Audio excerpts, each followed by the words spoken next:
Suspense.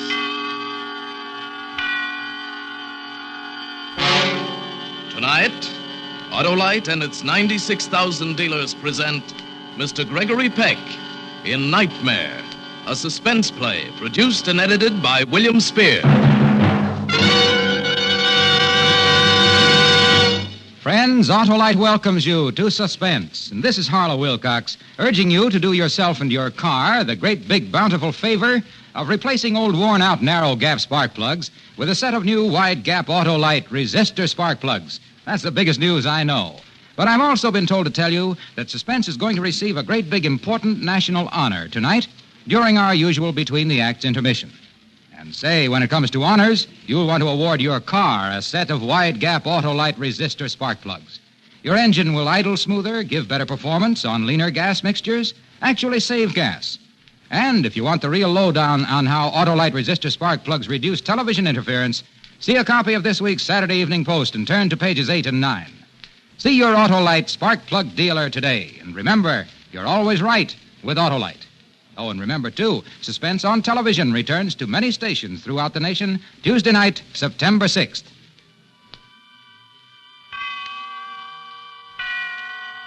And now, with Nightmare, and with the performance of Gregory Peck, Autolite hopes once again to keep you in suspense.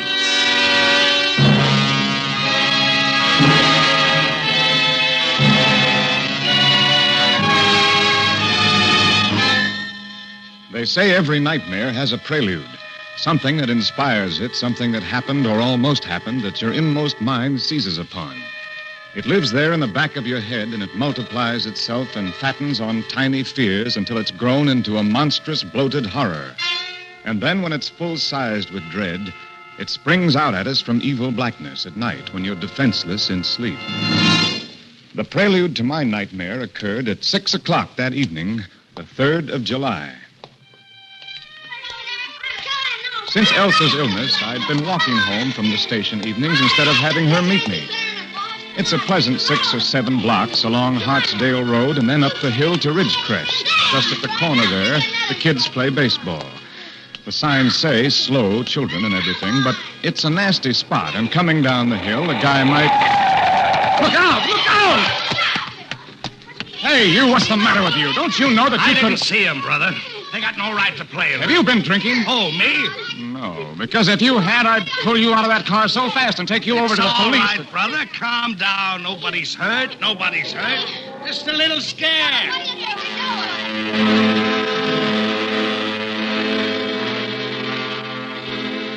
I was still trembling when I got home. My head ached and I couldn't eat dinner. It wasn't something I could tell Elsa about. She wasn't ready yet to hear things like that, so I just sat there at the table, looking across at Stevie, half hearing his prattle about the new fishing rod and how many fish he'd catch on our outing tomorrow, and some little story he'd learned in school about Thomas Jefferson and the first 4th of July. And then, pretty early, I took a pill and went to bed.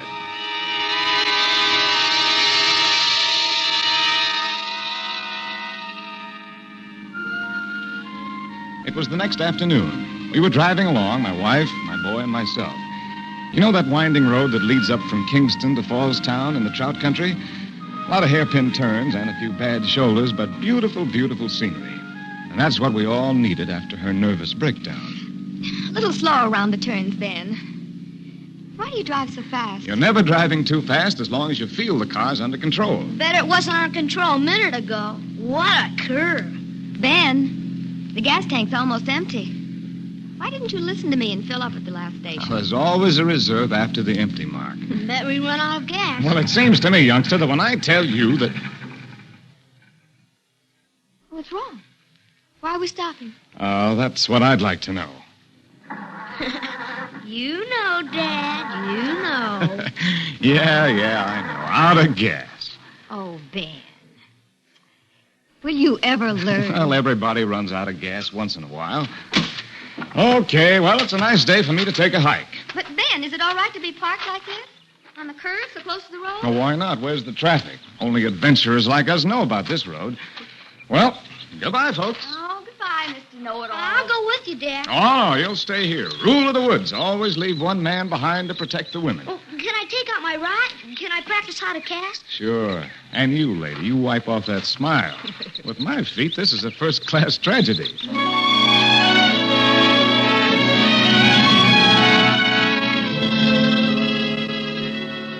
Well, it's a smart thing you did coming back this way. Nothing up ahead for 5 miles but the Royal Coachman. What do you mean? It's the name of a trout fly. Well, I know that. It's the name of a roadhouse. Fancy name for a saloon. Hangout for fishermen. They say. Oh? Oh, what do you say? Don't go there, crookedest-looking bunch you ever seen. Crooks from the big town. You go to my nephew, Sammy's place in town. Sammy Crawford. Clean sheets, good beds, home cooking. Good undertaker, too. Calls himself a mortician. Well, what do they need him for, the fish? Alive or dead. He puts you to bed. Well, want anything else? How's your oil? Just the gas, thanks. Are we all straight? Yep. $1 deposit on the can.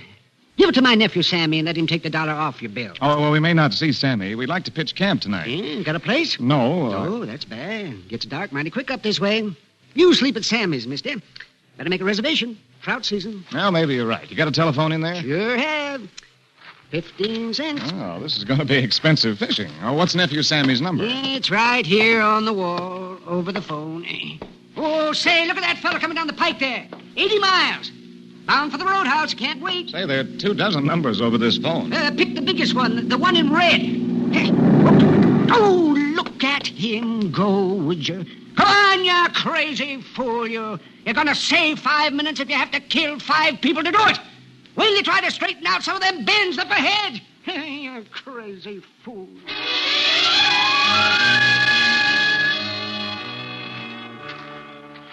The pine trees were casting their last, longest shadows across the road as I hiked back to the car. Well, we weren't going to get too much fishing done on the 4th of July, but we had to find some for Stevie. What a kid, teasing his old man all the time. Well, I came around that hairpin turn, and there was the car a few yards away, but no family. Elsa? Hey, Stevie! No family. Oh, Stevie was asleep and she didn't want to call out. That's right, the kid was tired. A lot of excitement for one day. I stepped on something. It's Stevie's trout rod. Lying in the middle of the road. These kids have no sense of responsibility. A split bamboo rod with silk winding and a balance that was so perfect. Well, I stepped up to the car. Elsa sat in the back seat looking at me. And in her lap, she held my boy. Dead. Elsa couldn't speak. She couldn't speak. She couldn't speak.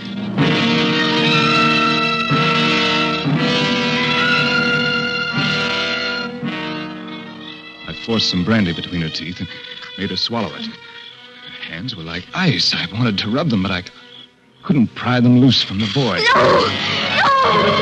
Let me see him. No!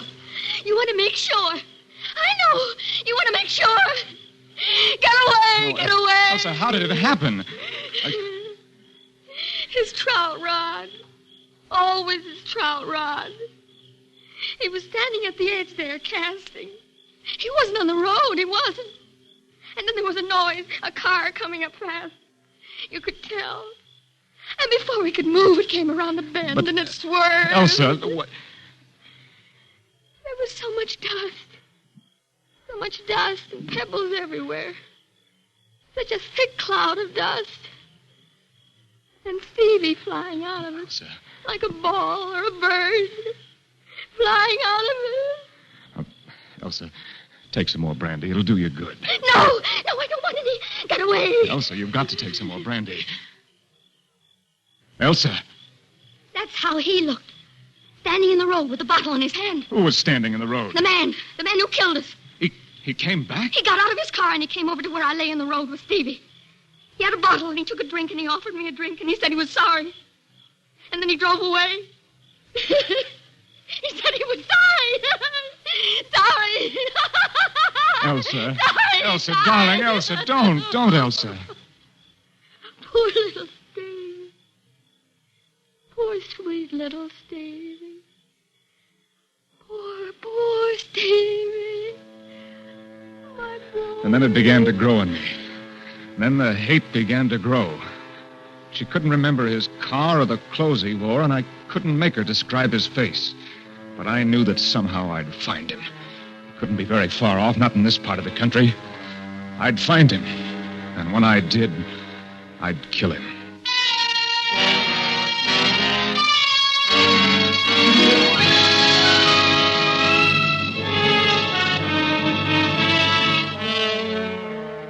Autolite is bringing you Mr. Gregory Peck in Nightmare.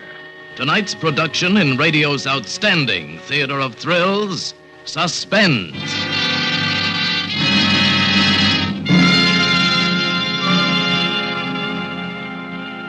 Friends, this does my Autolite heart good. It's my privilege to introduce Mr. Fred Dearborn, President of the National Safety Council, who will present to Mr. Royce G. Martin, President of Autolite, the National Safety Council's annual award for, but you can't guess, an Autolite suspense program. Yes, Suspense not only won the Alfred P. Sloan Award for Distinguished Public Service to Highway Safety, but another great honor for this same program will now be presented. Friends, Mr. Dearborn. Thank you, Harlow Wilcox. The National Safety Council wishes to thank you, Mr. Martin, and the Electric Autolite Company for bringing to your tremendous radio audience the year's outstanding highway safety program, James Cagney in the suspense show titled No Escape. It was a wonderful story, presented to perfection by Mr. Cagney and his supporting cast. The judges unanimously selected it as the winner. So now, Mr. Martin, I have the pleasure of presenting to you this certificate of award. Thank you, Mr. Dearborn. In promoting highway safety, and you can rest assured, it is a great pleasure to have Suspense win this outstanding recommendation from the National Security Council. I speak for one and all of Autolite employees. I trust that tonight's show will make an equal contribution, especially at this time with a heavy travel over the Labor Day weekend. Thank you again, Mr. Dearborn. And now, Autolite brings back to our Hollywood soundstage Gregory Peck in Nightmare, a tale well calculated to keep you in suspense.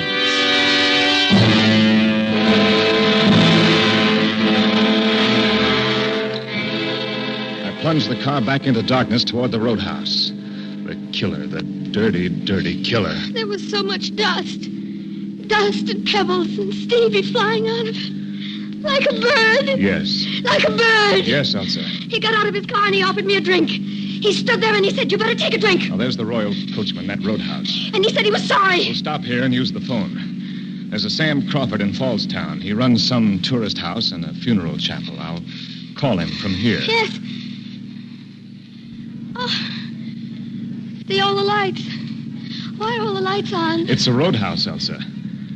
So many people going in. Why are they laughing? Well, they don't know how we feel, Elsa. They don't know about us. Is it all right to leave you here for a moment? I want to call. There he is. Would you like me to... Elsa. That's him. He killed us. Who? That's him. Who? The one who hit Stevie? Where? There he is. Where? That one? The man standing in the doorway? How do you know? Can you see his face? Came over and he stood close and he said, "You better take a drink." He was big and fat, and his body filled the frame of the door. He ran a pudgy hand across his face. Yeah, he was drunk, all right. And he was trying to shake himself out of it. Well, he'd never drink again. He'd never drive again, not after I got through with him. Elsa, sit back. Now, don't let anyone see you. He killed us. Yes, I know. Now, wait here, Elsa. Wait here. Don't get out of the car. I watched him go inside. He walked across the lobby and disappeared in the bar. I went in after him. He was sitting there, his elbows on the bar and his head between his hands.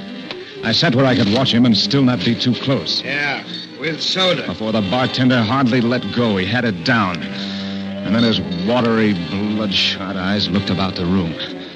His eyes caught mine. He called to the bartender and then whispered something in his ear, looking at me, then pointing.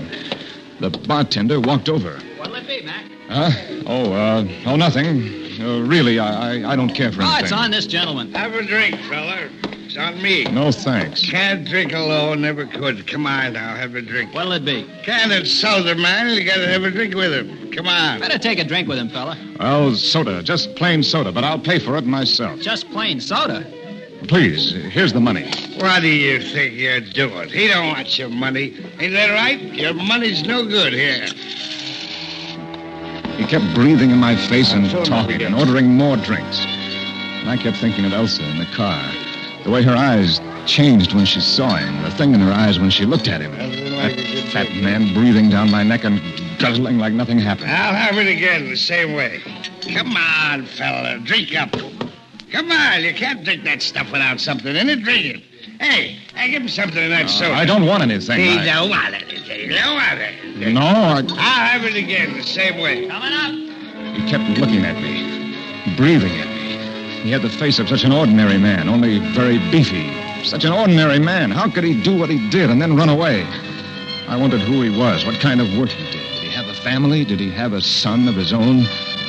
Was he having all those drinks to try to forget? Well, I couldn't let him forget.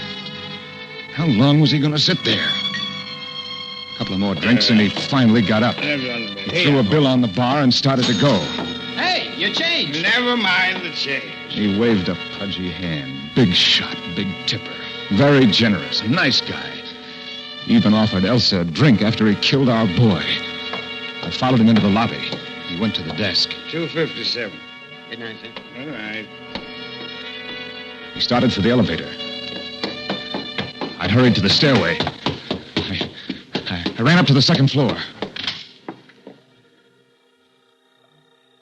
I waited off the stairway landing and watched the elevator door open. Wait a minute, not so fast. Please. I said wait a minute. Don't shut that door, not so fast. There's someone else ringing. I want to ask you a question. I have to go. People ringing. Can I ask you a question? Please step away from the door. You're blocking. Answer my question. Get away from the door, then I'll tell you. Sure. Now answer me. When are you going to... Smart, Alec. Thinks you're smart. He started down the hall, coming towards me. I stepped back into the stairway, took a cigarette out of my packet, started to light it. He walked past, then he stopped. Oh. Hi. I didn't want to talk to him, just wanted to do it and get it over with. I started toward him. We were alone. And then somebody was coming down the stairs. You wouldn't mind coming along. Well, I don't like it. Even the service is lousy in the place. One elevator and you can die waiting. How's about a light? There's nothing here to do but fish. Well, before I could answer him, his fat, pudgy hand closed over mine and drew the lighted match to the cigarette in his mouth. He puffed loosely. His hand was damp and warm. I drew back. Thanks. Yeah. See you around. I counted the doors as he passed on down the hall. 1, 2, 3. The 5th door down. That was his room. I walked slowly down. I stood in front of his door. So now it would happen.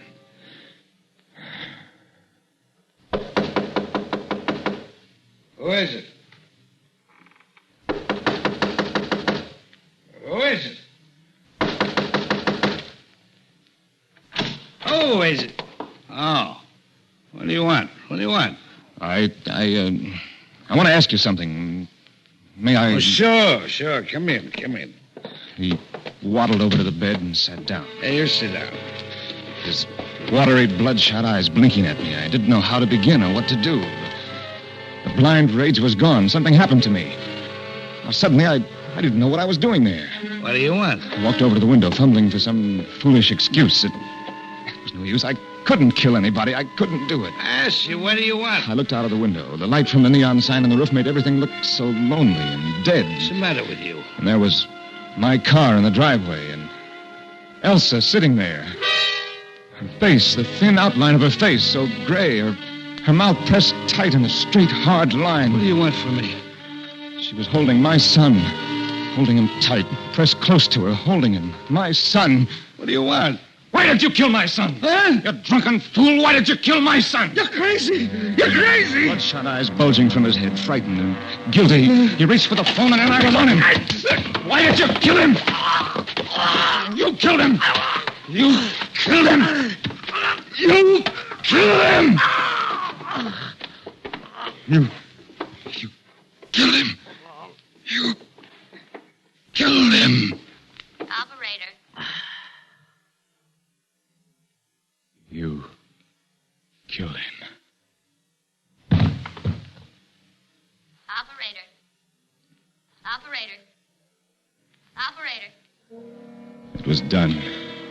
All done and over with. And now I felt better. Now it would be easier. There'd be a little less pain when they buried my son.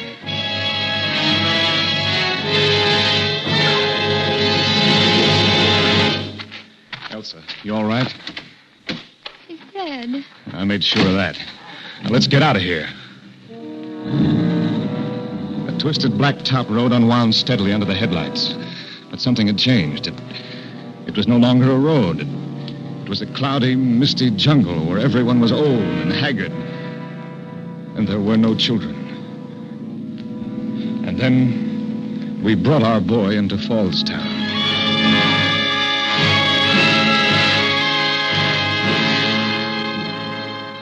If you don't mind a suggestion, Mr. Kane, you look pretty done in. And when we carried the boy out of the car, I had a look at your wife. Yes, I know. Good thing you didn't stop at the Royal Coachman. Where? The Royal Coachman, that's a roadhouse. Halfway between here and my uncle's gas station. You didn't see it? No. Well, it's all lit up with neon, like a regular Christmas tree.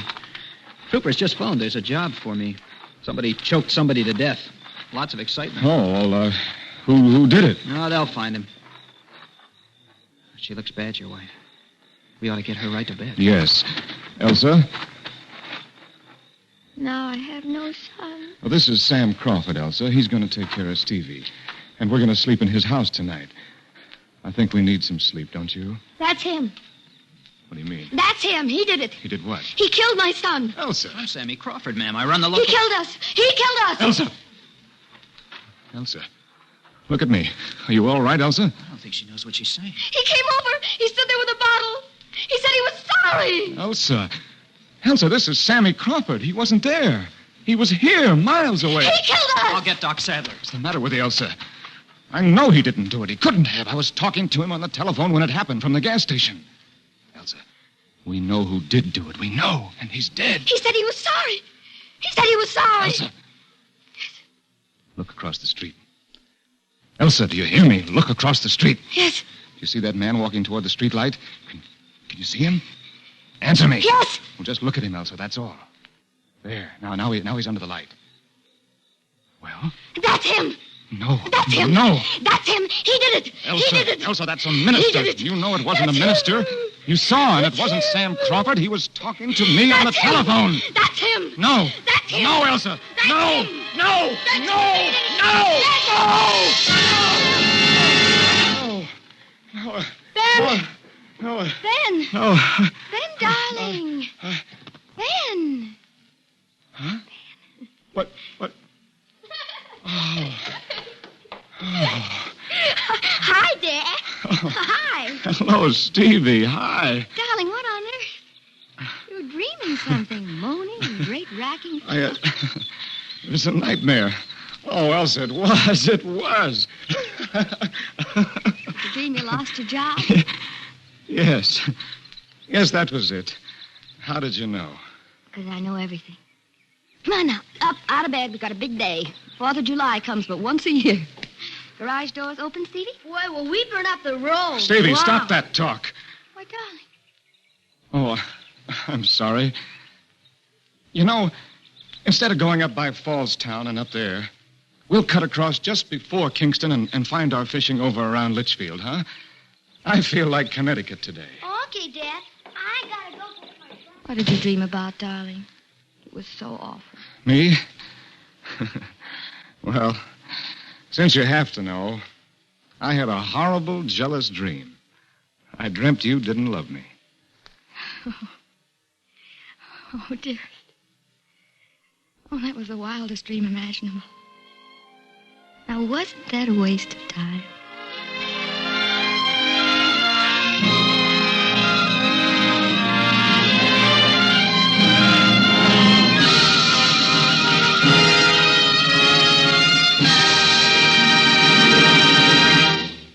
Suspense, presented by Autolite. Tonight's star, Gregory Peck, in Nightmare.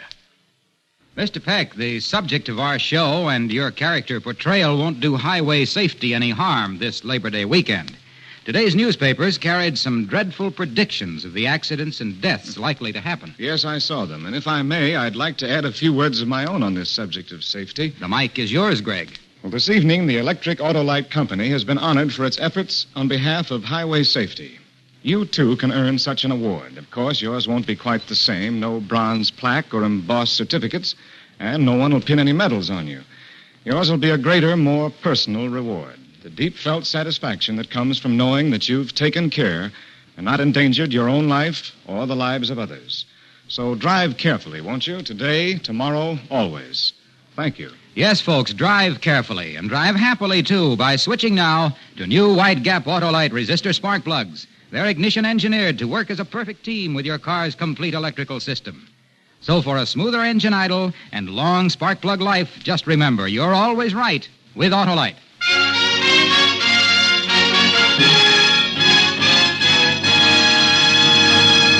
Next Thursday for Suspense, Ray Milland will be our star. The play is called Chicken Feed, and it's the story of a man whose life was worth, literally, a nickel. It is, as we say, A tale well calculated to keep you in suspense.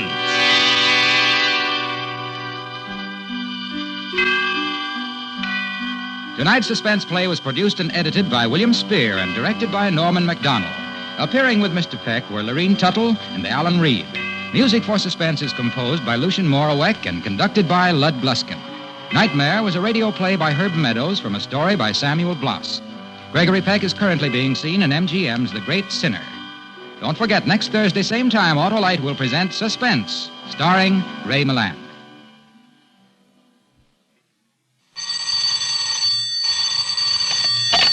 You can buy Autolite resistor spark plugs, Autolite stay-full batteries, Autolite electrical parts at your neighborhood Autolite dealers. Drive right. Switch to Autolite. Good night. This is CBS, the Columbia Broadcasting System.